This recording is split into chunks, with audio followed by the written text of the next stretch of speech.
Welcome back, ladies and gentlemen, to The Midnight Man, where mysteries unfold and stories are told under the cloak of night. If you're ready to dive into the unknown, make sure you hit like, subscribe, and ring the bell so you never miss an adventure. Without any further ado, let's begin. The Honeymoon by Brandon Faircloth. Part 1. The day that I married Marjorie, I felt like the luckiest guy in the world. She was smart and beautiful, and ever since I had met her 6 months earlier, not a day had gone by that I didn't wonder what she was doing with a guy like me. It wasn't that I'm a loser. I think I'm a good guy and look well enough, and the only real ding in my eligibility as a good boyfriend or husband was that I lost my job recently due to layoffs. But even that was turning around, as I'm supposed to be starting the process of getting a U.S. Customs job at the Savannah docks at the end of the month. If it all worked out, it would mean better pay and benefits, plus great retirement. It was just that Marjorie seemed close to perfect. She didn't have any family aside from an older brother she was close with, and she was the type to have tons of casual friends, but few close ones. Everyone loved her, and I could tell when we went out all the guys, and a few of the girls, were jealous that I was the one with her. When she proposed to me 3 weeks ago, I was taken by surprise. But I'm not overly traditional. It never occurred to me to say no or put off us getting married. Some of my friends asked me about it, of course, wanting to make sure I wasn't moving too fast, that I knew her well enough to know that she was the right one and this was the right time. But I just laughed at that, joking more than once that not only was I sure, but I needed to hurry up and marry her before she realized what she was getting herself into. Initially, we hadn't planned on taking a honeymoon for a while so I could start this new job and we could both save up money. But the day of the wedding, Marjorie's brother Pete surprised us with an invitation to take an impromptu trip west with him for a few days. He was a very successful long-haul trucker and had just bought a brand new semi that he claimed could comfortably hold 6 people, much less 3, and he was heading out to California in a few days. I had misgivings at first. It sounded like a long and potentially uncomfortable trip, particularly for a honeymoon. But Pete explained that he had a hot site lined up out there, and he would love for us to go. Hot site was the lingo he used for places that were supposed to be legitimate locations of documented paranormal activity. Ghost hunter type stuff, though it wasn't limited to ghosts. He had told us tons of stories the few times we had hung out, ranging from looking for Bigfoot up in Canada to exploring a deserted high school for a ghost in the Midwest. He was passionate about the stuff, and while I didn't believe in ghosts and goblins myself, I could tell that Marjorie did. And Pete was a fun guy in my limited experience, full of interesting tales and funny jokes. I had always felt comfortable around him, accepted, and that meant a lot. Still, the idea was to drive to California over 4 days, spend a week out there having fun, and then 4 days back. That was a long time to be traveling with a new bride and a brother-in-law I didn't know that well. Plus, there was the financial side of it. We didn't magically have a lot of money just because he was offering a trip. But Pete had answers for that too. His company, which he was partners in, would cover the room and the travel expenses, including a rental car for the week when we got to California. Same went for food. When I started to object to him paying for everything, he shook his head and patted my shoulder. He said it was his wedding gift to us, and it was not a big deal. He'd write off the expenses on his taxes and appreciate the company. And naturally, he said with a wry grin, he knew that we would want our privacy. We'd have our own room on the road every night, and he knew a great hotel for us to stay at. Once we arrived in California, the owner was a friend of his and had already said he'd comp us 2 rooms for the week we were there. It all sounded great. If I'm honest, it all sounded too good to be true. I suddenly had images from half a dozen movies I'd seen where people end up being arrested as drug mules or dissected in warehouses run by sadists or organ thieves. I was probably being overly dramatic and letting my pride get in the way of a great opportunity, but I just felt uneasy about the whole thing. But then I saw Marjorie out of the corner of my eye. I could feel her gaze on me, and as I turned to look at her more fully, I saw the hope and worry in her face. She wanted a honeymoon with me, and time with a brother she didn't see as often as she'd like. I knew she'd accept it if I said I didn't want to do it, But how could I deny her something so simple and harmless? A few days with the people she loved most, having fun and relaxing. I knew if I was lucky, I would be stretched thin by the new job for the next few months. This might be the last chance we had to get away and do something cool for some time. So I said yes. She had let out a squeal and hugged my neck, and I let my misgivings and pride slip away as I held onto her tightly. We left the following Tuesday with 2 suitcases, a laptop, and enough folding money to cover souvenirs and emergencies. The first day was uneventful, but fun. Pete's truck cab was truly amazing. Between its flip-down seats and bed, mini fridge and television, it felt more like a small hotel room than the interior of a transfer truck.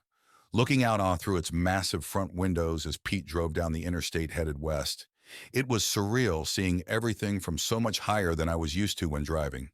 It was neat, but I couldn't help but think that driving the truck must be terrifying, given how easy it would be to hit something and not even realize it until it was too late. But it didn't seem to bother Pete. He chatted with us some and let Marjorie control the radio. And by late afternoon, we were pulling into a small but nice chain hotel off the interstate for the night. Pete checked us in and gave us our key cards, telling us he was going to go get some sleep, but he'd see us in the morning for breakfast.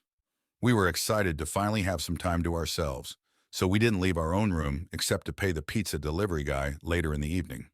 The next morning, we went to meet my new brother-in-law at the restaurant across the road, and once inside, we saw he was already set up at a booth near the back, 2 accordion folders sharing his side of the table. Marjorie rolled her eyes and groaned when she saw the stacks of papers Pete was going through, burying her face in my shoulder. "Oh no, it's started. My ghost hunting nerd of a brother is on the case." Pete looked up and gave us a smile. Yeah, make fun. This is good intel, and I thought I could bring you both up to speed before we start making miles today." Marjorie gave a light snort as she raised her eyebrow. "Good intel, huh? I didn't realize this was a military op. Are we going to have code names when we visit the hot site?" She did air quotes on the last bit, and it was clear from her tone and expression that she was making fun of him. This was all very odd. Marjorie idolized her brother, and short of him taking a shit on the table, I doubted she'd find fault in pretty much anything he did. And they would joke around from time to time, but not like this. She seemed mad about something, or at the very least mean-spirited in her joking. Pete just gave her a smirk and went back to looking at the papers he had. But I decided to go ahead and try to head off any further comments. "I think it's a pretty cool hobby, Marjorie. And if we're going all this way, it's good he's done his research." Pete grinned at me and nodded. Emboldened, I went on. "And Pete has always told us good stories about this kind of stuff before. So let's see what he has to say." Marjorie shot me a dark look and flopped down in the booth. "I guess. Let's get some food ordered first, though. I'm starving." 10 minutes later, our order was placed and Pete had gotten his presentation organized, which really just amounted to him pulling out a few pictures to show us during his account of Wizard's Folly. Carefully stowing away the rest of the papers and securing the covers on the accordion files, Pete began his tale. Wizard's Folly was an amusement park that opened up in 1947. Initially, it was a haunted house more than anything, as the original attraction consisted solely of the large abandoned mansion at the center of 40 acres nestled in the outskirts of the small North California town of Firenze. The town itself had been established back in 1894 by Frank Pazzi, who had immigrated to New York from Florence, Italy, a decade earlier before making his way west. Pazzi was extremely wealthy, and though no one knew how he had gained his fortune, he found little complaint when he poured nearly $3 million into the town itself and another $500,000 into building his own nearby estate. Firenze was small and somewhat cloistered in the expansive wilderness Pazzi had purchased, and for a time it seemed to be the perfect community. Everyone had work, a nice house, and plenty to eat. And if Pazzi was a bit eccentric, who really cared? It was expected that such a man, with foreign ways and rarefied tastes, would seem somewhat strange to the working folk who had come to the area. Once his house was finished, he only allowed a handful of people into his home as servants, and they largely lived on his grounds in one of 3 guest houses he'd had constructed. The only person who still lived in town was his head housekeeper, who went by the name Susanna Templeton. People said that after just a few weeks of going into that house, Templeton had changed dramatically, becoming withdrawn and quick to anger. For a time, vague gossip such as this was all the acknowledgement you would find from the townsfolk that something might be wrong. It wasn't until around 1912 that the town started talking about the missing people. 50 miles from Firenze, there was a small clinic called Greenheart Home that catered to all kinds of cases that were too sensitive for normal hospitals and institutions. More to the point, it was a place where wealthy families would stick family members that they had decided were too much a burden or embarrassment to keep at home or send elsewhere. The insane, the addicted, the pregnant woman out of wedlock, or the deviant man, these were just a few of the menagerie that could be found housed inside its walls. From the outside, the clinic maintained a facade of genteel civility and gentle care. But the staff cared little about the comfort of their patients, and they knew the checks would keep coming so long as their charges remained quiet. Over the years, it became a black pit of cruelty and abuse where people were thrown to be forgotten. Small wonder, then, that it took some time before anyone noticed that every year a number of its clients went missing. During the early years, when someone in Firenze saw the white truck from Greenheart Home trundling through town toward the Pazzi estate, they would just shrug and raise a questioning eyebrow. Over time, this evolved into a knowing look and a furtive whisper if you were bold. But those that spread gossip and rumors about what Pazzi was doing up there were careful to do so discreetly. It was too good a town, too good a life, to risk angering the head of their little forest kingdom. In late 1911, there was a massive fire at Greenheart Home. 37 people died, and those that survived were sent back home or to other institutions in other parts of the country. For a time afterward, everything was quiet and nothing changed in the town of Firenze. But then people from the town started disappearing. In the 1910 U.S. Census, Firenze was reported to have 958 citizens. By the 1920 census, that number was down to less than 500. Now, most of that wasn't missing people, of course. Those with better sense or more resources left the town before it got really bad, and that accounted for several hundred people over the course of several years. But in the 10 years after Greenheart Home caught fire, there were an estimated 65 or more people that just disappeared. Now listen closely to this next part, because it's important.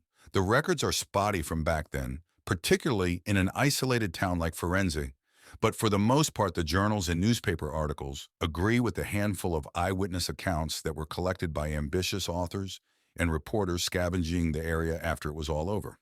When I say these people disappeared, I mean just that. Not that they were abducted from their homes by Pazzi's henchmen in the middle of the night.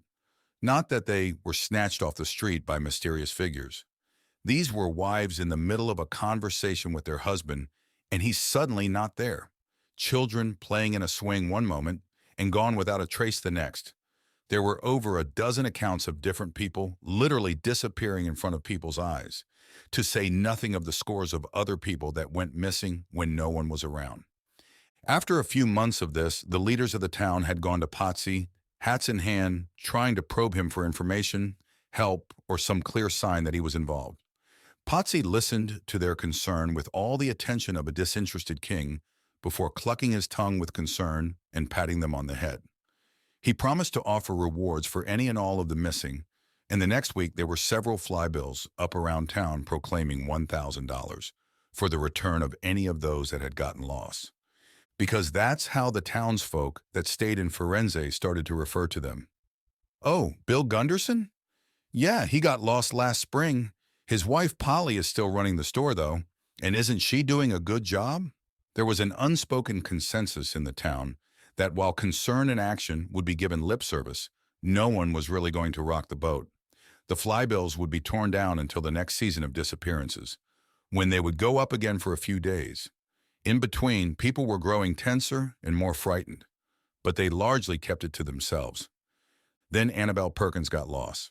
Her husband, Rudolph Perkins, had moved them to Firenze 2 years earlier, and while by all accounts they were well-liked and respected, it was known that Rudolph and Annabelle were both more vocal in their concerns about the periodic rash of disappearances that seemed to plague their town.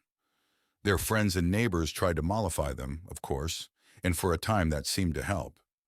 But when Annabelle went missing while in the middle of taking a bath one night in December of 1921, Rudolph was beyond persuasion. He gave voice to what so many in the town knew.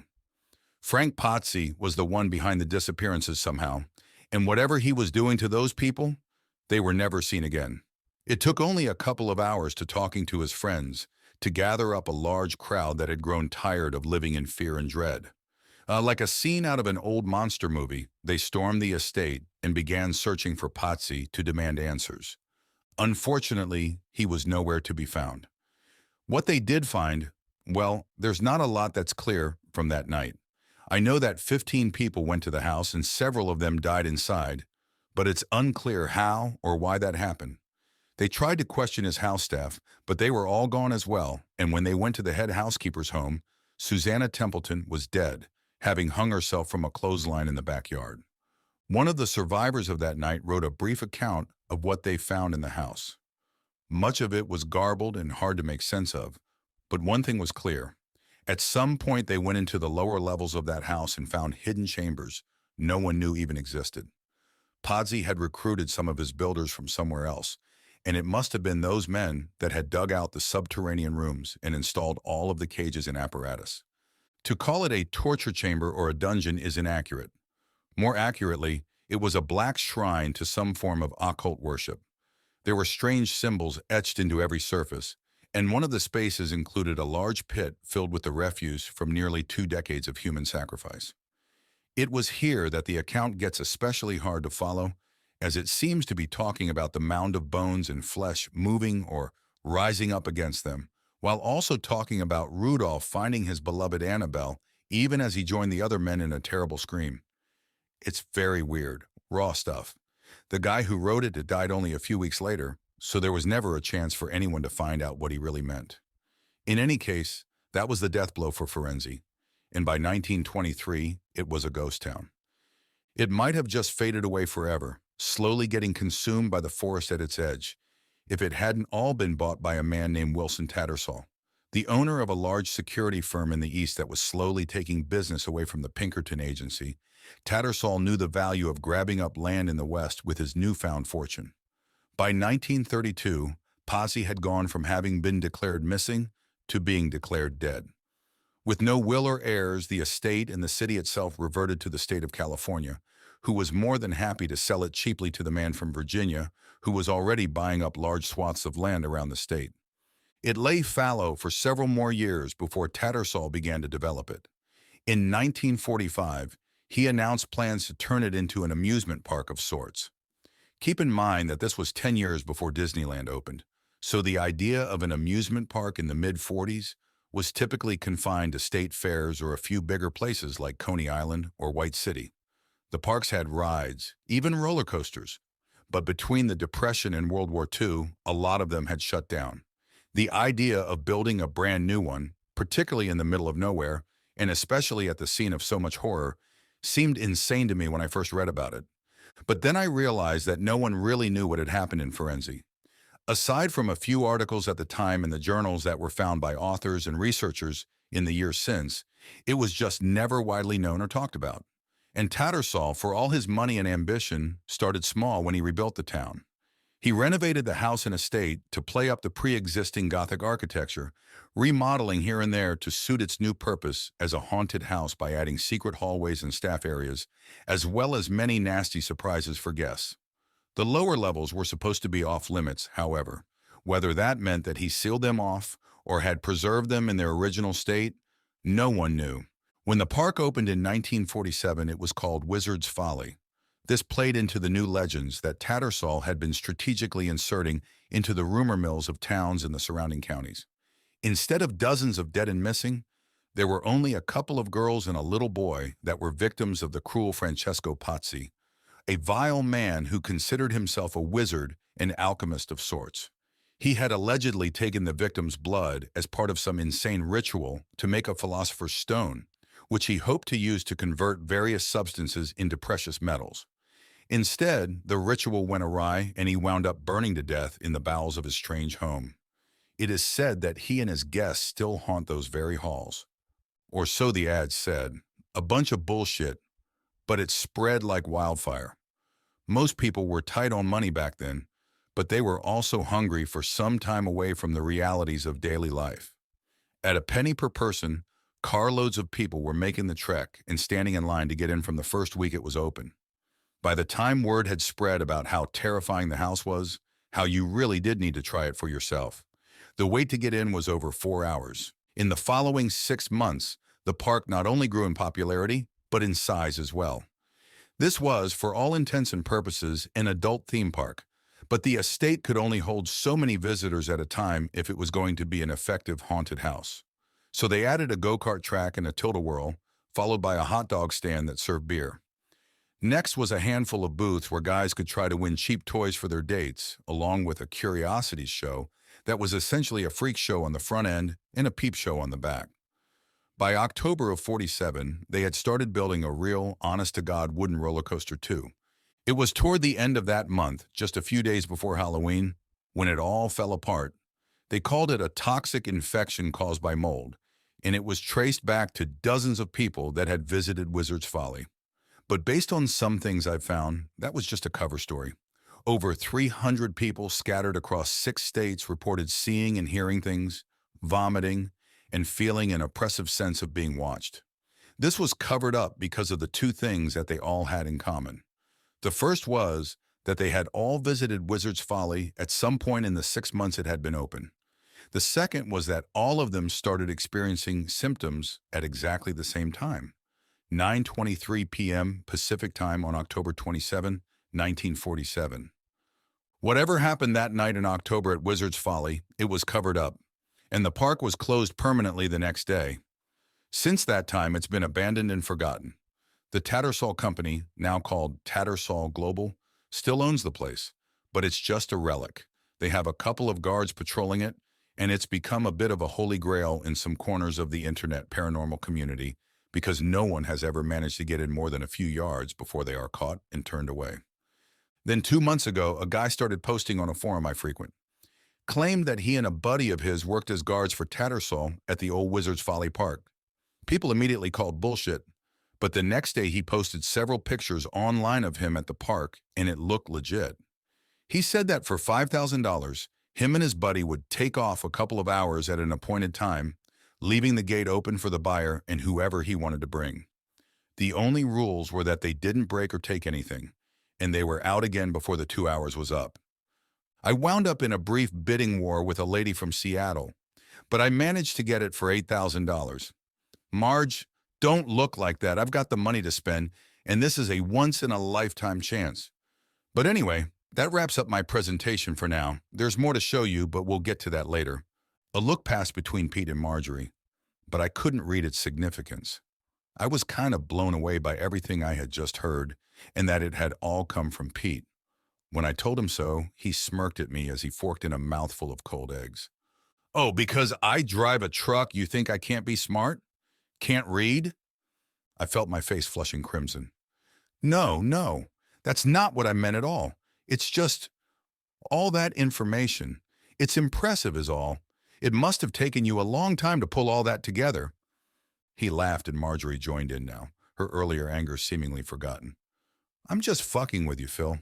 But yeah, it took a long time, even with the internet. This shit is obscure, and some of the people you run across in these circles don't like to turn a loose of the little nuggets they found along the way.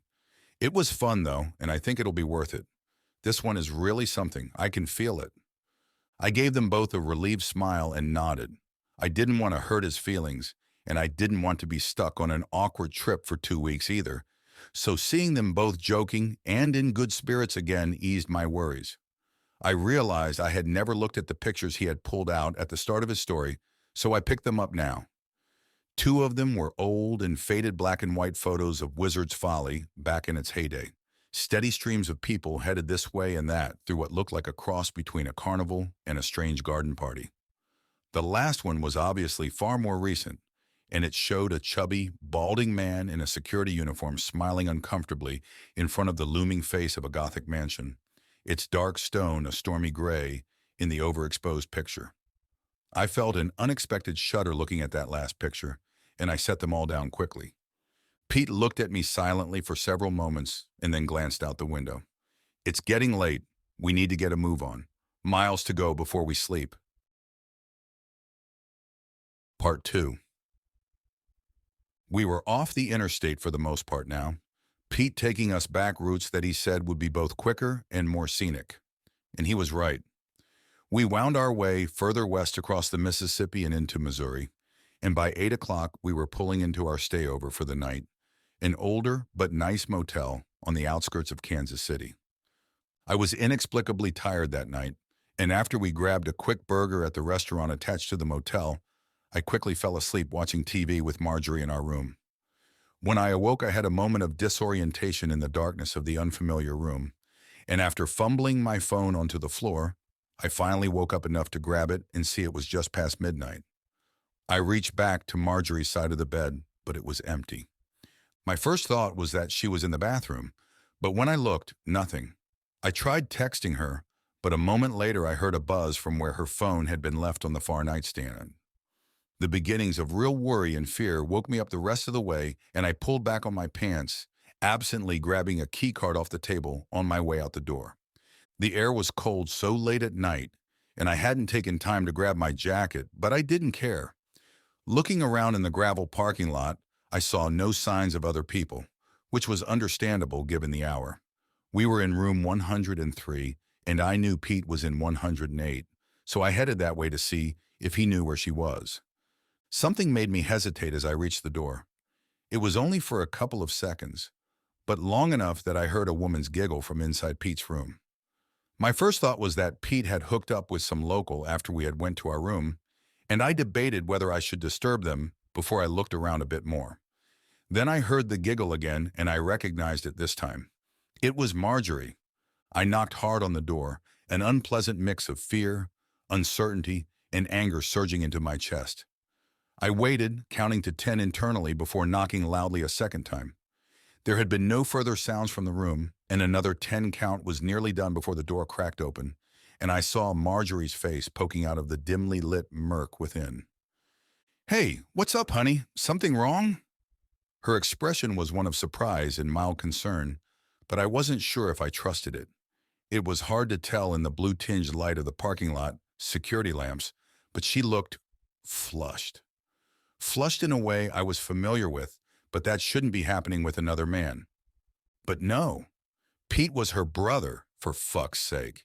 And not that people didn't ever lie or do fucked up things, but I had known him for months and I didn't think they were lying about being brother and sister. And I didn't think they were doing anything unnatural. I pushed the thought away and forced out a hollow laugh. "I was just looking for you. I woke up and you were gone. And when I saw you left your phone behind, I got worried." She smiled. "Nah, I'm fine. I just wasn't ready to go to bed yet. And I didn't want to wake you up, so I came down to hang out with Pete for a while. I'll be back down in just a few minutes." "Love you, hun." I was weighing whether I should push the issue and make my way into the room, but she had already shut the door back before I could respond. Hating myself, I pressed my ear against the door and listened for further sounds or voices. I did hear something that might have been muffled whispers, followed by a stifled snort of laughter, but it might have been my imagination as well. It might all have been my imagination, after all. I went back down to 103 and sat on the bed thinking for several minutes before undressing and getting back into bed. As I was dozing off, I heard the door open. Marjorie slipped quietly into bed and gave me a hug before quickly falling asleep. The morning light made the night before seem like some kind of strange dream. I went through a mental inventory of all the interactions I had ever seen between Marjorie and her brother, looking for any sign of anything inappropriate. But there was nothing. They would joke around and hug each other occasionally, but it was just normal brother-sister stuff, not much different than I had done with my own brother before he died. And as for her being in his room, well, she wanted some quality time with a brother she didn't get to see very often. Nothing wrong with her laughing and having a good time, and anything weird was just me projecting my own insecurities or making something out of nothing. Satisfied, I tried to act normal through breakfast in the morning drive, and by the afternoon, it wasn't an act. Part of this was because they weren't acting weird themselves. My fear was that they would suddenly be awkward with each other or me, or Marjorie would suddenly make a point of only paying me attention, all of which would only reignite my twisted fears. But there was none of that. just normal talk and hanging out as the roads unspooled before us. By late that afternoon, we had made it to a small town called Brimley. It was the last planned stop before we pushed on into the heart of Utah. As we pulled into the large truck stop there, I saw it had a store that looked like a massive log cabin. After the last few days of dirty gas stations, something a little better cared for and homey was a welcome surprise. Pete was fueling the truck, and Marjorie had ran off immediately for the bathroom.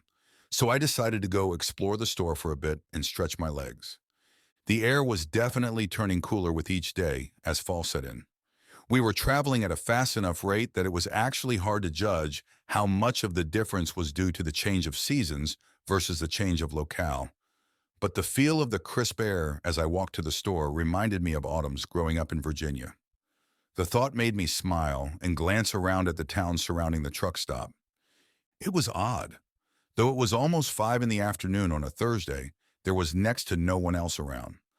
A couple of other customers getting gas at the pumps looked back at me disinterestedly, but the only other real sign of life was an old man frantically mowing his grass with a lawnmower several houses down a side street. A small black and white dog stood yapping happily at the man from the street, though whether it was cheering him on or heckling him, it was hard to say. The signs of normal life, of the energetic dog, of the world outside of the truck, and Marjorie and Pete, these things should have cheered me more than they did. Yet I still felt a thin thread of unease running up my spine as I entered what a sign next to the door proclaimed was Hattie's One-Stop Emporium. The store seemed to be an odd mix of items you would expect to find in a truck stop, those you'd find in a grocery store, and those you'd find in some kind of souvenir gift shop. At first, I gravitated towards the souvenirs, thinking it might be funny to get a random Midwest t-shirt or shot glass, or a hat that proclaimed the greatness of Brimley. Then I realized that the souvenirs were all wrong. They weren't from around the area for the most part, yet they were oddly specific. Have you ever been in a store that has I Love New York stickers or California shirts, even though the store is thousands of miles from either? That I would have understood. But this was stuff like, I visited Tallulah Gorge, the first step was a doozy, or Providence, Rhode Island, home of Marco's original pepperoni grinder. Weirdly specific stuff that dealt with obscure places that would have no significance to most people passing through this little town. The next thing was that there wasn't more than one or two of any given item. I'm not saying the store had only a few souvenirs for sale. I mean that out of literally thousands of clothes, hats, knickknacks, cups, signs, and other miscellaneous bric-a-brac, there were a few twins or triplets, but that was it, which made the next thing a bit easier to notice. I think all those souvenirs were used. I don't mean they were dirty. Aside from a thin layer of dust here and there, they were perfectly clean. But a lot of them looked worn, especially the clothes. It was almost like they had everyone that came through donate a souvenir, and then the store turned around and sold it like it was new. The thought struck me as funny until I thought about the horror movie I had seen where the victims' belongings were stockpiled by the killers. As I decided I needed to move to the snack area and out of this weirdness, I ran headfirst into Marjorie. "Ow, man, you're in a hurry," she laughed, poking a finger in my chest. "You still looking around or you ready to go?" "Sorry, baby." I saw an extremely tall figure moving around on the far side of the food section. I couldn't see their face or body, but the top of his head was a platinum blonde, and the way the head moved, it looked as though they were moving down the aisle with a discordant and ungainly gait. Shivering slightly, I looked down at Marjorie and shook my head. No, I'm good to go. Let's get out of here." I had asked Pete about Brimley when we were back on the road, and he had told me this was his first time stopping there. He said he'd had to alter his route after the truck stop he used a few towns over had burned down, but the prices were actually better at Hattie's, so maybe that was a good thing. He asked why I wanted to know about Brimley, and I shrugged, saying it just seemed like a weird little town. He laughed and nodded. "No doubt, a lot of these isolated little places are. Worlds unto themselves, I guess you could say." He slapped me on the arm. "But no worries, brother. We'll be in California soon enough. And after I drop off this load, it's on to the Folly." The rest of that day and the next were uneventful, with no more quirky stores in weird towns or strange ideas from me about my wife and brother-in-law. I started having fun again, and by the time we had settled in at the Alpine Estates Hotel, an hour south from Firenze, I was actually looking forward to our trip the following day to Wizard's Folly. Part 3. I was expecting Wizard's Folly to be a dilapidated ruin. Tall grass and encroaching woods peppered with vine-covered skeletons that had once been buildings and stands. I half expected that we wouldn't be able to get in at all. Or if we did, we would poke around for half an hour before leaving dejected because the reality of the park fell so far into the shadow of what Pete's story had built up in our minds. But nothing could have been further from the truth. As incredible as his story had been, the appearance and condition of the amusement park was even more awe-inspiring.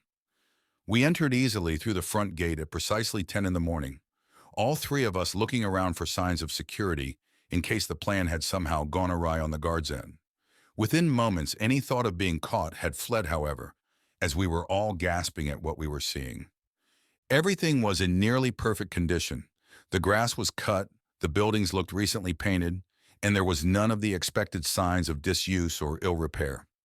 We had taken a rural road up to the edge of Firenze, but our route turned us left towards Wizard's Folly instead of right towards the ghost town. Because of that, I had only a slight idea of how the town compared to this place, but the glimpse I'd had of an old gas station at the edge of town had made sense. It looked long abandoned, with rusty, old-fashioned pumps out front, and morning sunlight glowing dimly through the caved-in roof of what looked like a small attached garage. By contrast, if I had been told this park was open just an hour earlier, I would have believed it. We walked further up the main road, passing by a hot dog stand and a small building that appeared to contain public bathrooms. Up ahead, there were more buildings and the looming shadow of a massive wooden roller coaster off to the right. "What the fuck?" Pete's expression matched my own feelings. "What is this? Are they reopening this place?" Marjorie looked over at her brother. "Are you sure it's okay for us to be here?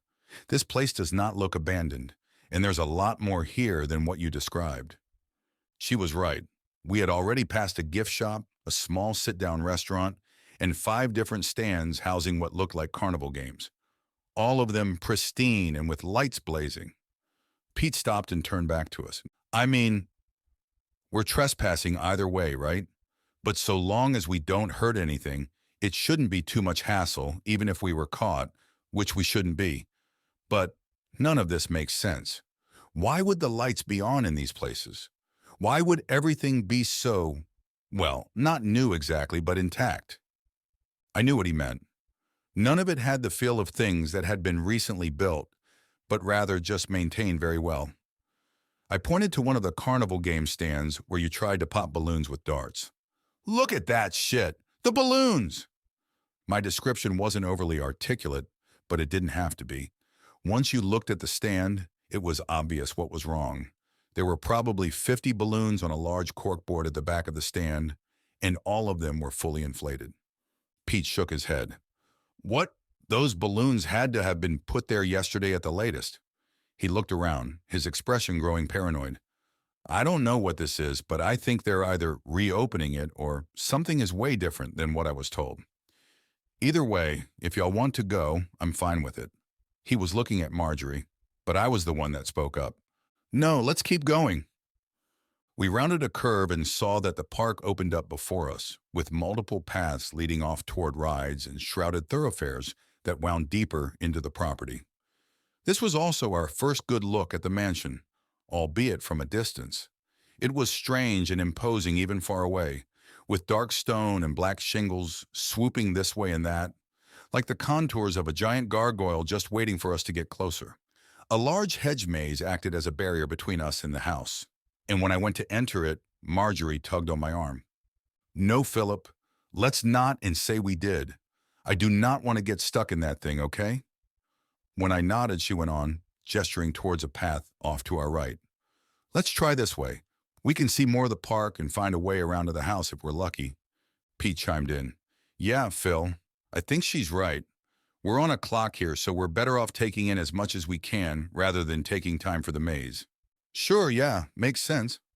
I started walking with them down a brick path that led closer to the massive roller coaster, a familiar sense of strangeness coming back to me. Why were they deferring to me so much now, acting as though they need to persuade me or as though I was in charge? I had just been going along with whatever, which was fine. But why now did they ask my opinion? Was this some of the weirdness I was worried about? I was snapped out of my reverie by the fear and wonder in Marjorie's voice. My God, I smell popcorn. I smell popcorn and cotton candy. I realized I smelled it too. Fear crawled up my back as I looked around, but I saw nowhere it could be coming from. My eyes met Pete's and he shrugged. I don't know, Phil. I smell it too, but no clue how or why. My roving gaze fell on the roller coaster again. We were probably 50 yards from the entry for the ride, which a large and brightly lit sign proclaimed as the Hunter's Blind.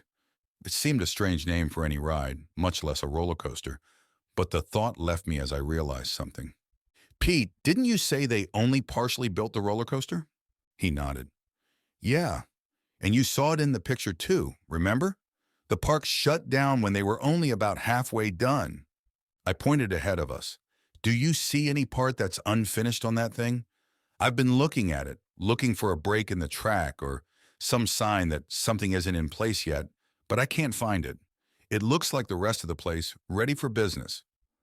Pete swallowed. You're right. He rubbed his cheek and glanced at his watch. Okay, we've got a little over an hour left. Shit, I didn't realize that much time had passed. Anyway, what do you guys want to do? This place is weird and creepy as fuck, but obviously they have to be renovating it, right? There's no other reasonable explanation, and this is from the guy that believes in all kinds of fucked up shit. Marjorie laughed nervously. Yeah, I bet that's it. Has to be. She turned to me. Phil, baby, are you good with us going now?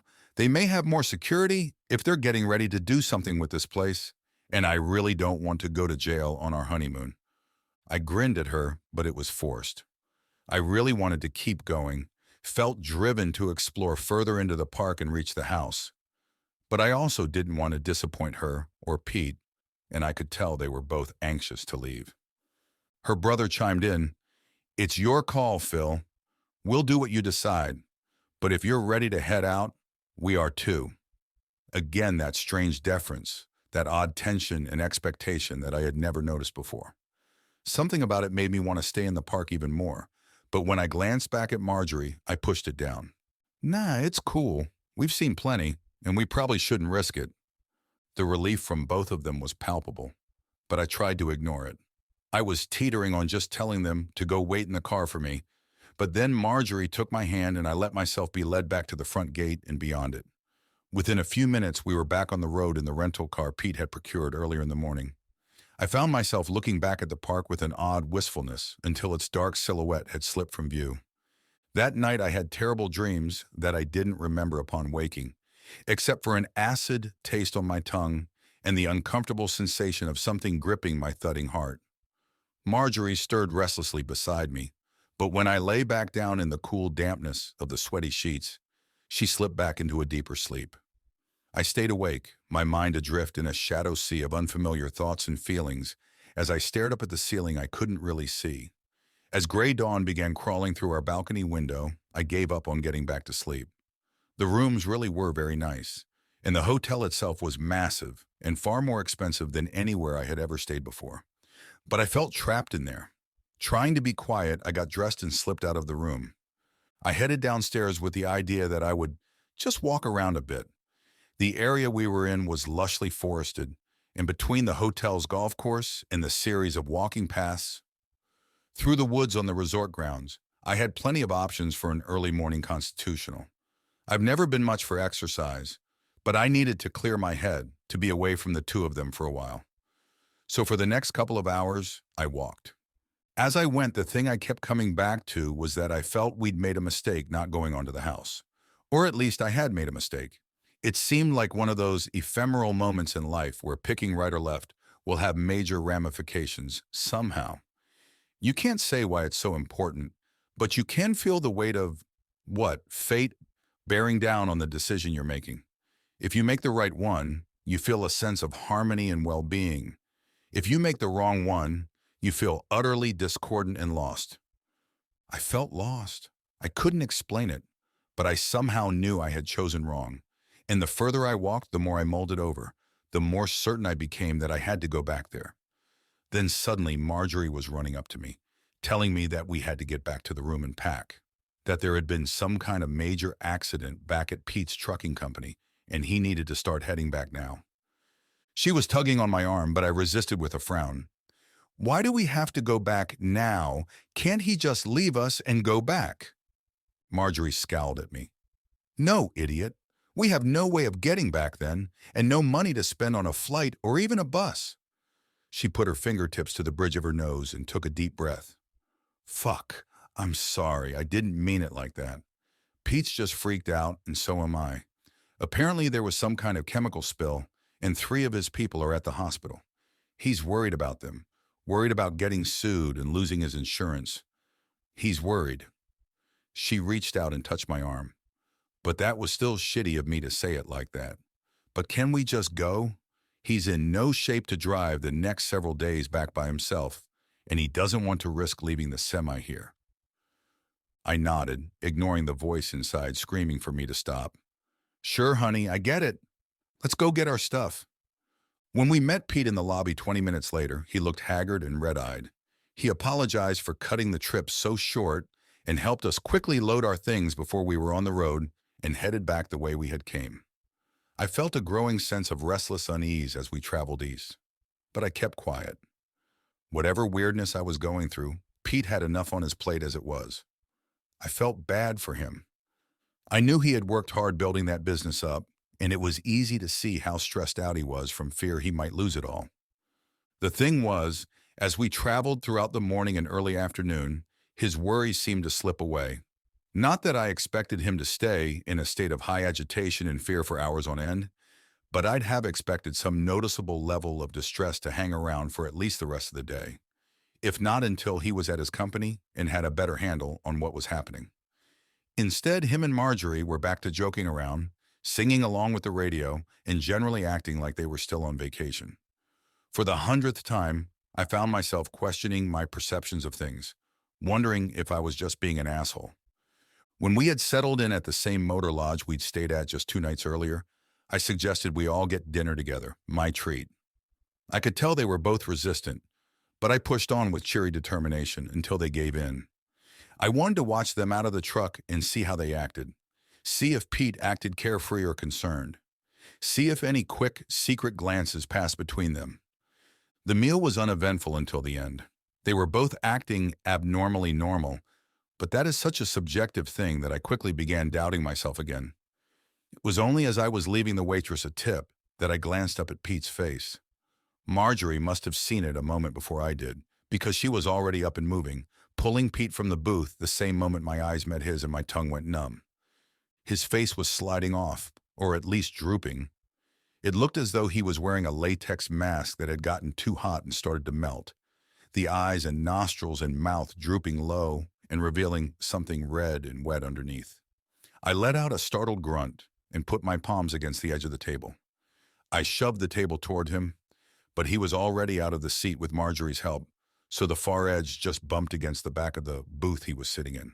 I went to stop Marjorie to make her understand that something was terribly wrong, that he was a monster or dying or something, but she was already leading him away. She turned back briefly to give me a distressed look. He's sick, Phil. I've seen this before. Go back to our room and I'll be there soon. Before I could protest, she had turned the corner with him, heading towards the back of the restaurant and presumably the bathroom. I considered following them, but when I saw the few other customers in the place staring at me over the commotion, I reconsidered. I wasn't going back to the room, but I would wait right here instead. I know what I saw. His fucking face was falling off, and now I want some goddamn answers. Part 4. What? You're saying what I saw was Bell's palsy? I knew what it was. I'd had a dentist who had it once, but it made one side of his face droop. Not like it was falling off. Marjorie nodded. Yeah, stress can trigger it, and his version of it is pretty severe and scary, but it happened once when we were teenagers. Last time it cleared up overnight, so we'll see. He's resting in his room now. I gripped my hands together so tightly that the knuckles were white. Look, there's been a lot of weirdness the entire trip, and Marjorie came and sat next to me, reaching over to put her hands on top of mine. I know it. I've been focused on him too much. And I'm sorry, I just know we have the rest of our lives together, and I don't get to spend much time with him.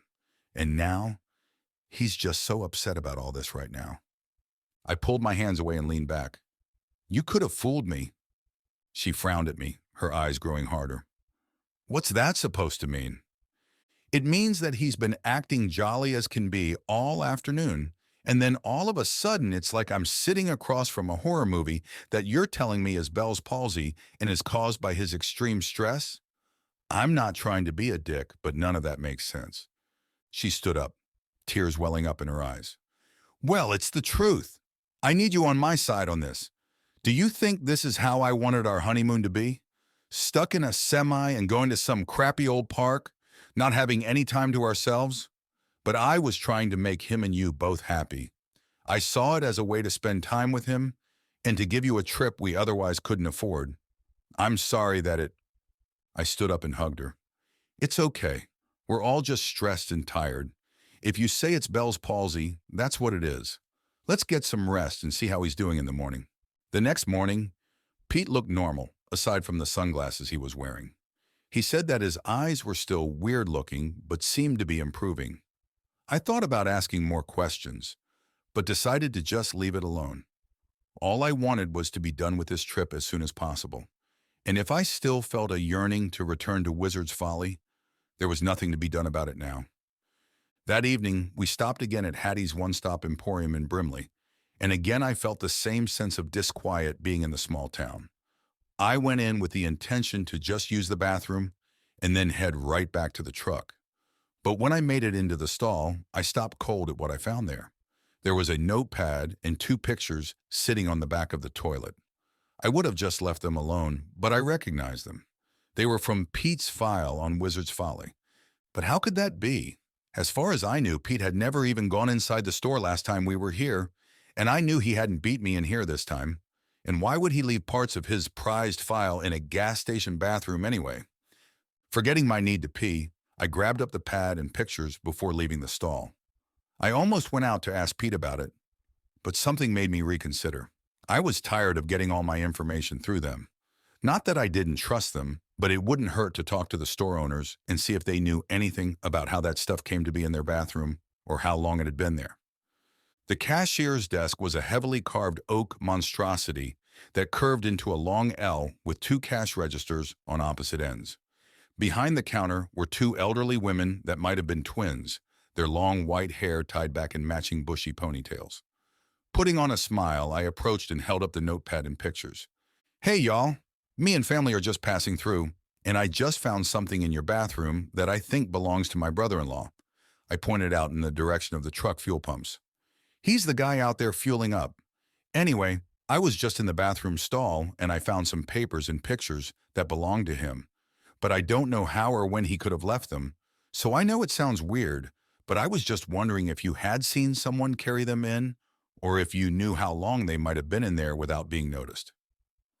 The 2 women glanced at each other with small smiles, and the one on the left was about to answer when their eyes lifted above me and the words died in their throat. I turned around to stare into the drooping breasts of the tallest person I've ever seen. The woman was of normal proportions, and her face, though a bit narrow, was actually that of an attractive woman in her early 50s. But she had to be over 7 feet tall, and when she looked down at me and smiled with her long, shining grin, I couldn't help but take a step back, bumping into the counter. You said you had a wife, did you? Her voice was deep but still feminine, and it possessed a tonal quality that sounded like it came from the bottom of an old stone well. The woman made a pouty expression for a moment. That's always such a shame to hear. Always a shame when such a handsome young man is already taken. The women behind me murmured their agreement, but I was unable and unwilling to look away from this giant in front of me. I was transfixed. On the one hand, I was fearful of her for some reason beyond her surprising size, and on the other, I found her voice and words calming like a soothing balm. Not sure of what to do, I mirrored the smile that had returned to her face and nodded. Yes, I'm taken, I'm afraid. By this point, any questions about what I had found in the bathroom had gone by the wayside. I just wanted to get out of there.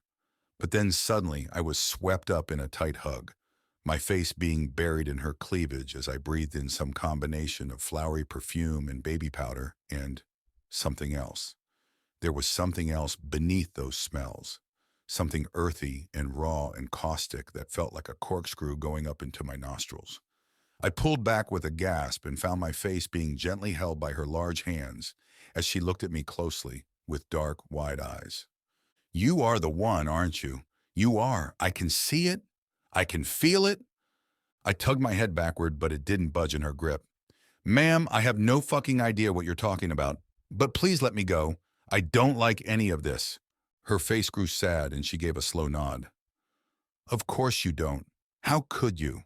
Lost and incomplete for so long, our Vesper, our Venus, our evening.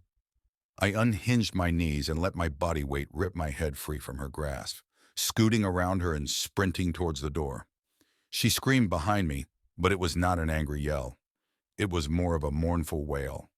Make them take you back, Vesper. Make them do their duty for us all. If she said more, I didn't hear it. I ran off the front porch of the store and headed to where the truck had been parked, but it was gone. New panic spread across my chest as I looked around the parking lot and adjoining streets. No sign of the truck or either of them. Throwing the notepad and photos to the ground, I dug into my pocket for my cell phone. Neither of them answered after 2 tries each. It was all too much. I finally went and sat down at a concrete picnic table sitting in the small triangle of grass as the edge of the gas station's parking lot. I needed a few minutes of quiet, a few minutes of peace to gather my thoughts, and then, "Hey, mister." I looked around to see a pair of boys, one about 11, the other maybe 13, staring at me. I wasn't in the mood to talk, but I was grateful for their relative normalcy, so I tried to be friendly. "Hey guys, how are y'all doing?" The younger boy giggled. "You talk funny, mister." I nodded and smiled. "I'm from the South, so I probably have a weird accent to you, huh?" They both nodded back and sat down across the picnic table from me. Inwardly groaning, I turned to glance at the road again. "Hey, did y'all happen to see a big black semi around here? Just in the last few minutes." The younger boy went to speak, but the older one poked him in the ribs before talking himself. "I did, mister. It drove off just a little bit ago." When I asked which direction, the boys both shrugged. "I'm not sure, mister, but they were going pretty fast." I pulled out my phone again and sent Marjorie a text. "Where are you?" Though I hated it, I was already starting to make plans in the back of my mind for how I'd get back home on my own. But surely it wouldn't come to that, right? I looked past the boys and down the street where just a few days ago I had seen the small dog harassing the man in his yard. There was no sign of life down that way now. As evening continued to set in, the shadows were pulling out their stations at the bottom of trees and cars, trash cans and garages, and the air was growing thicker with the blue haze of deepening twilight. It was a lonely road, and sitting at this decaying picnic table with these odd little boys, I had never felt more alone. Then at the far end of the street, I saw Pete's truck go by. It may have been that they were heading back in my direction, but I didn't wait to find out. I leapt up and started down the road at a full run without a farewell or backwards glance. I knew logically I couldn't just chase down the truck, but my hope was that they were somehow looking for me, or that at the least the big truck would have to slow down in the more narrow straights of a neighborhood. Yet when I reached the far end of the road, breath puffing out and hands on my knees, there was no sign of them. I stood back up slowly, my brain buzzing and off balance. They had abandoned me. I saw no other answer. I turned around with the idea of going back to the store on the off chance they returned, fat chance I thought to myself, and to sit at the table while I called a taxi to carry me to the nearest bus stop. But I came up short when I saw that the 2 boys were standing right behind me. They weren't out of breath, and honestly I had neither seen nor heard any sign of them following me. But there they were. I felt a small thrill of fear and tried to just give them a nod and move past quickly. Instead of going on their way, they fell in beside me, their footfalls loud on either side of me as we made our way back toward the lights of the Emporium. "Hey, mister, you sure can run fast." It was the younger one from my left, and I just smiled and gave him a nod, quickening my pace. "It's probably because of his nice shoes. Where'd you get such nice shoes, mister? This was the older on my right, and I had no idea what they were talking about. I was wearing a pair of cheap sneakers I'd had for 3 years, not something fancy or expensive. I decided to just ignore them and keep walking toward the lit parking lot. Mister doesn't want us to know, I guess. That doesn't seem right. Younger one again, his voice coming closer to my elbow now. Well, maybe he just wants us to have these shoes so we don't have to go looking for some. What about it, mister? Want to give us those nice shoes? This was the older one again, and the threat of menace underlying his words was unmistakable. I found myself afraid and angry and ashamed of both emotions. I was being bullied by a pair of children, children that were in their own way trying to rob me, apparently. What was going on with this place? With me?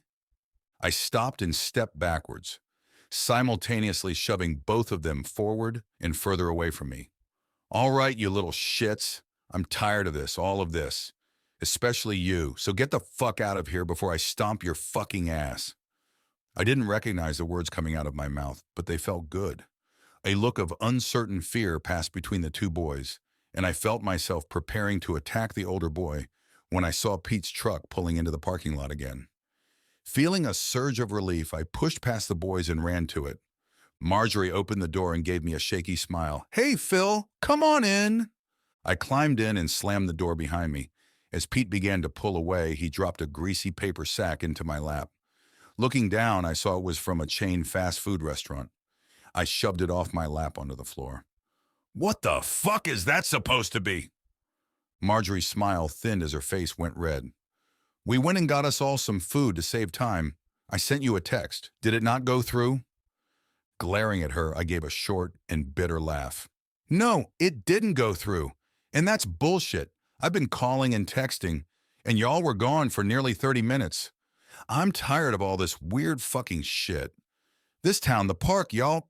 I pointed towards Pete, who was driving silently with his jaw clenched. This motherfucker is still wearing sunglasses when it's practically nighttime. Is it so I don't see his face falling off because I know it's not goddamn Bell's palsy? Fuck! Pete was coming to a fast stop, the air brakes on the truck letting out a squealing hiss as he did so. At first I thought he was going to fight back, and I relished the thought. But he wasn't looking at me. Neither of them were. They were looking outside. Pete let out a tired sigh. The fuckers have blocked this way too, even with him in here. I didn't understand everything he was talking about, but the fuckers blocking was self-evident. Spread across the road was a line of 20 or so people, young and old, small and big, all looking at the truck and waiting. Most of them had weapons of the homemade variety, though there was the occasional gun as well, and all of them bore the same look of grim determination that stated very clearly that we would not pass that way. Marjorie slammed her fist into the back of Pete's seat. Just run them over then. Fuck all of this. They can't stop this thing. As if in response to a challenge, there was a loud crack followed by a louder bang and a plume of smoke from under the hood. Pete cursed again as the truck's engine warbled unevenly to silence. Someone just shot the engine out. We're fucked. I was looking back and forth between the two of them. What's going on? Who are these people? Marjorie sneered at me, an angry contempt filling her gaze. They're your fan club, idiot. They're here to get your autograph. And our asses, Pete added in glumly as he opened the door to step out. What they were saying made no sense, but I decided to follow suit and leave the truck too. As I stepped out, I saw the twin women from the store. In the shadows of a nearby sycamore tree, I saw the looming form of the woman that had hugged me and called me. Vesper! The crowd cried. Evening Star! The mob didn't sound angry at all, but were instead rapturously happy. He who will save us. He who will return us to our rightful home. It was clear that they were talking to me, and I suppressed the urge to run as they surged forward to surround me, stroking my arms and hugging my neck. Once I was in their midst, I was oddly calm, and it was only with mild and detached interest that I heard Pete and Marjorie yelling as they were pulled away from the truck and out of view. The twin women from Hattie's stepped forward. What name do you go by? They asked in unison. Phillip. Phil. I go by Phil. The women beamed identical smiles at me. Well, Phil, you are very important. You have a very important destiny. Those people, they cast a glance in the general direction that Pete and Marjorie had been taken, were meant to help you find your path. But instead, they tried to keep you from it. The women's faces grew hard at this, but relaxed as they looked back to me. But you are stronger than that. You may even be ready this time. Ready for what? And I blurted out. I keep having weird shit happen and no one will tell me what's going on. And this is all starting to really freak me out. I gestured around at the crowd, the damaged truck, the town. Fuck, my entire life of late. And as I did so, I found that the tall woman had stepped forward as well. The crowd parted for her, and she reached down to take my hand. I understand, Phil. We can come on too strong. It's only because we are so proud of you. We love you so much and are excited to see you. Frowning, I shook my head. But why? I don't know any of you people. I don't even know if I really know the people that brought me here. The tall woman glowered as she gave a nod. They have done you a great disservice. They knew you were the one, and yet I bet they tried to dissuade you from entering the house, didn't they? My heart started thudding faster in my chest. What house? When I saw the knowing smile on her face, I stopped and nodded. Yes, they didn't force me not to, but they worked to dissuade me without telling me no. The woman nodded again, and I noticed several more nods and murmurs in the crowd around us. Yes, they couldn't refuse you directly, not in that place, but they could trick you into leaving. If you had just gone inside, all of this would be over. You would understand and know who you truly are. She looked sad momentarily before brightening. But there is still time. Do you still want to go inside the house at Wizard's Folly? I surprised myself by nodding again. If it can make things better, or at least where I can understand what's going on, yes, I do. The woman gave me another awkward hug, though it was quicker this time and I didn't have to free myself from her grasp when it was over. That's wonderful. We will start heading for it right away. By tomorrow evening, we should be there. Part 5. We traveled in a large shuttle bus of the kind I had always associated with class reunions and senior citizen field trips to see musicals. The seats were comfortable, and there was food and a bathroom, but it was still hard to ride for so long after having been on the road so many days. We stopped every few hours to stretch our legs, and I saw that Pete and Marjorie were in a second identical bus traveling behind us. They looked okay physically, but neither of them would speak to me or meet my eyes when I tried to call out to them. Whether it was out of fear or resignation, they both bore the air of condemned prisoners, and after they ignored me the first couple of times, I gave up trying. I was mildly surprised that I wasn't scared or worried about myself or them, but as time went on and the road unspooled before us, I felt the last remnants of my old self-doubt and fear falling away. It reminded me of watching a butterfly or moth shaking off the detritus of the cocoon before taking flight. I didn't know if a moth remembered life before the cocoon, but if it did, I imagined it grew dimmer with each passing night. The people on the bus with me were friendly enough, but they left me alone other than to occasionally ask if I needed anything. I only drank and ate a little, and when I slept, it was only for a half hour or so at a time. Still, I didn't feel sleepy or especially tired. Just tired of riding and waiting, waiting and riding. I was ready to reach Wizard's Folly and the gargoyle that lay at its heart. By dusk the following night we were there. I had held off asking any more questions during the trip, and I found myself regretting it now. I had no real idea what I was walking into. For all I knew, these people were part of some dangerous cult and were going to torture and kill all of us. It seemed I wasn't past all fear or all doubts after all, but they paled next to my drive to see for myself. My desire to enter the house and get rid of this terrible longing that had taken over my heart in the last few days. So I left the bus with the rest of them. We had been driven right up to the front door of the house by some route we hadn't seen during our prior visit, and when the expectant crowd parted the way for me, I stepped forward and opened the door. Inside was dark and cool, but not pitch black. There were electric lamps and candles at various spots, perforating the shadows enough to give a rough geography of the hall I was entering and its adjoining rooms. I felt no need to explore or wander once I was inside. The house was clean and well furnished. as well as impressively decorated in a strange Gothic style. But none of that was why I had come. I came to meet my father. The thought had occurred to me as I traveled past the sweeping staircase, going up into the upper floors and around the corner to a smaller hallway that led to a small black door at its terminus. I opened the door and began my journey down the winding stone steps into the basement and sub-basement beyond. All of this was done without hesitation, because as with so many things now, I just knew the truth of them as they came to me. I reached the primary ritual room, the centerpiece of which was the large pit that had once contained so much death and decay. It was empty now, but I could still feel the energy radiating from it. This pit had been my womb, and I felt some connection to it. I looked around the room, my eyes adjusting to the darkness. Sitting in the corner was a small, hunched man, or something that resembled a man.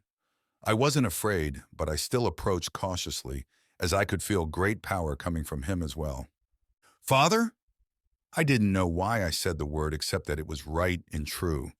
The figure stirred from some kind of slumber, gray, roomy eyes studying me for a moment before gleaming with recognition. "Vesper, is that you?" I nodded slowly, almost gingerly, as I sat down near him. "I think so. My name is Phil, but I think it's also Vesper." The man smiled, the crisscross of age lines making the expression seem more like a wound across old leather. "Phil is just your name this time, the name of your outward self.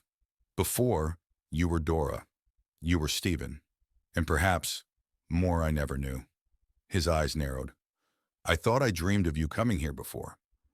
"Did you come here before?" "Yes, me and my wife Marjorie. Her brother Pete, they brought me, but we didn't come inside the house. I never came down here. I didn't remember enough." I felt a slight shame at admitting the last, but the old man patted my shoulder. "No shame in that. They are old and crafty. I suspect they knew just what to say to confuse you, get you back away from here without me waking up." I jerked back at that. "Old and crafty? Marjorie? I don't understand." The man sighed. "I know, and I hate it had to be this way for so long. Let me explain. Hell is a real place. As real as this one, or more real, I suppose. It is one of the chief realms that encircle this world and an infinite number like them. There was a time that hell was ruled by Lucifer and his fallen. It was a terrible place, but it was orderly and it served many purposes. A key cog in the machinery of creation, if you will. But then Lucifer was destroyed, and hell began to change. The fallen angels and other infernal demons that were left no longer controlled things, and they found themselves hunted to the edge of extinction. For the new ruler of hell, the hunter, was all but immune to their infernal magics and diabolical snares. With no way of fighting back, they ran. The weaker ones hid in the shadows of the new hell, eking out a meager existence while waiting for their turn to come as the hunter's prey. The stronger ones fled to other realms and worlds like this one. Over the years, some formed communities like the one you visited in Brimley. And while many appreciated the respite, and some even came to enjoy their lives on Earth, most were ill-suited for it. They felt a yearning to return to hell, not that different than what pulled you to the very place you sit right now. So they began to work and scheme. They enlisted the aid of numerous human agents and practitioners of the black arts, and over several centuries they devised a plan. The start of that plan was put into motion when a man named Francesco Pazzi came to America and founded the town Firenze. He was skilled in black magic and had been entrusted with this plan, this last hope of hell's orphans. And he succeeded. Year after year, ritual after ritual, sacrifice after sacrifice, he layered the blood and the pain and the power needed to craft a very special spell. It required not only human sacrifice, but demonic sacrifice as well, and over 24 fallen angels were rendered in the process, as well as a tiny relic from the hunter itself, a single strand of hair that had fallen from its head during its brief battle with Lucifer. In many ways, this was the most important part. If something was going to be able to face the strange magic of the hunter, it needed to possess a bit of that magic itself, as well as the magic of infernals and humans both. These three magics were never meant to be together, never meant to coexist. So it was only through great skill and will and power that this was done. Only by all of this effort and sacrifice were you born. The night you were born, men from the town stormed this house. Most were killed and others were taken. They have served various uses in the years since then. But one pair, one special couple, has lasted longer than the rest. Rudolph and Annabelle Perkins. Star-crossed lovers, you might say.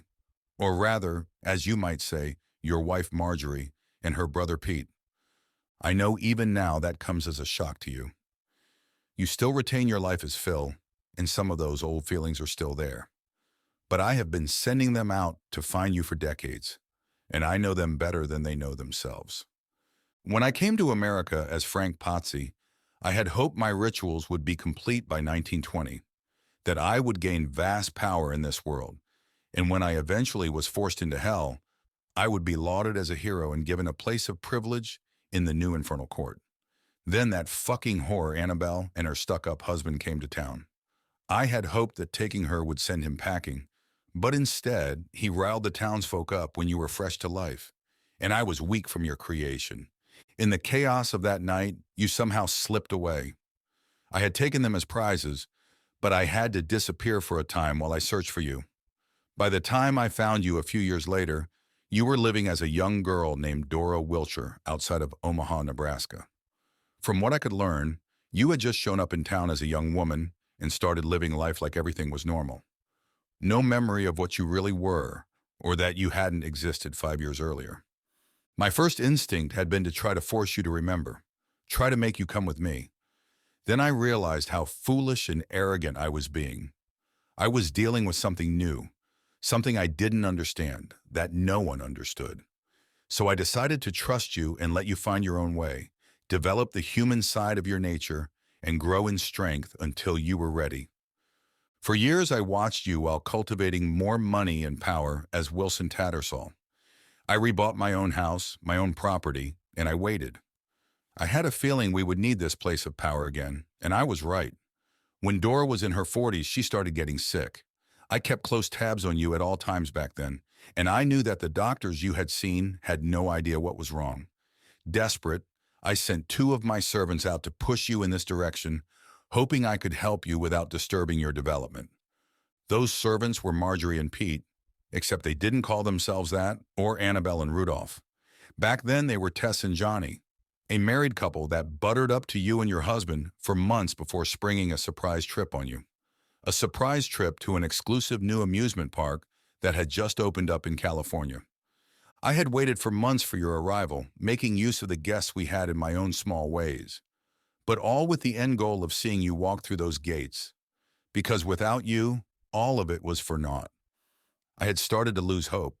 I felt that my bindings on Tess and Johnny were strong enough that they couldn't betray me. But I also felt sure by that point that you needed to come of your own free will for any of this to truly work. Then on the evening of October 27, 1947, I saw you standing in line for the house. I have never been a romantic or even a sexual man, but you were a vision that night. I had only seen you in pictures and from a distance a handful of times over the years, but nothing could have prepared me for the excitement I felt seeing you so close to fulfilling your destiny. When you entered the house, you did remember more of yourself and your nature, but something was still wrong. You lashed out, killing several people and making others sick or insane, all of which I was happy with at the time as you seemed to grow stronger as others fell around you. I even felt pride for my hand in it, for I had tainted many visitors in the preceding months, letting this place and you feed off them indirectly during your rampage. I thought you were finally being made whole. But then, just as quickly you were gone, vanishing into thin air. I didn't despair as long this time, but set others to the task of finding you again. The problem is that to most people, you would just look like a normal person. People I have claimed, my touch gives them unnatural life, but it also gives them a certain sensitivity. They can find you where others cannot. Over the years, without regular influxes of power, my ability to create new servants of that sort has waned. Annabelle and Rudolph found you as Stephen Keller in the 1970s and eventually led you back here. That time, you only wanted to talk to me, largely about my life and whether my goals were noble or worthy, and then you disappeared again. I didn't find you again until now. That damn couple, They have to do my bidding, but they enjoy their life outside far too much and have devised ways over the years to avoid finding you, to thwart the spirit of my commands, if not the letter of them. When they ran across you, they had no choice but to come, or the magic that preserves them would start to fail. But if they brought you and manipulated you into leaving before you could remember, their hope was they could claim ignorance and buy themselves another few decades of searching. Alas, the magic is smarter than they are, as are my demonic companions.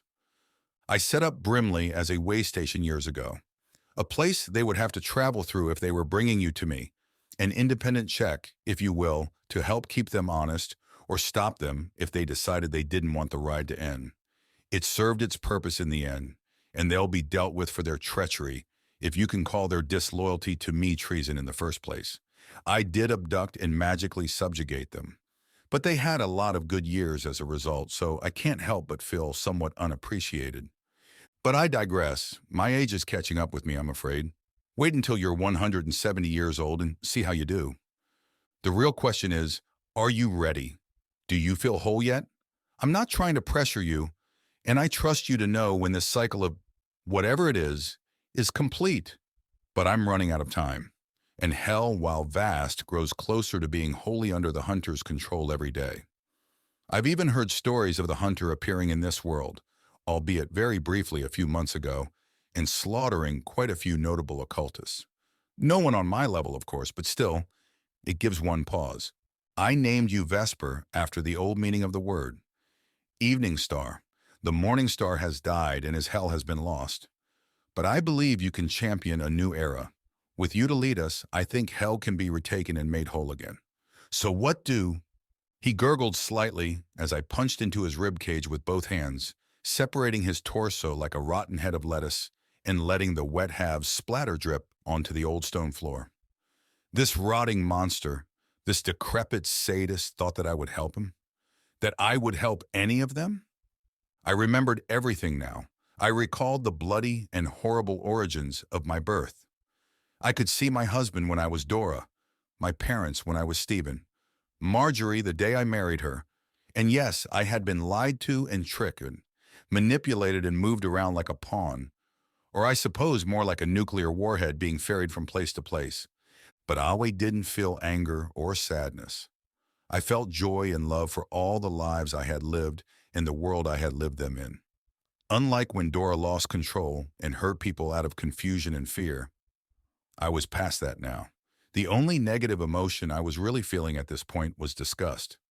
Disgust at this little mummy that wanted me to be a good dog. Disgust at the horde of foul things masquerading as humans outside. I walked back upstairs, and even before I reached the doors, I could feel their anticipation, their corruption, flowing through the cracks like waves of heat.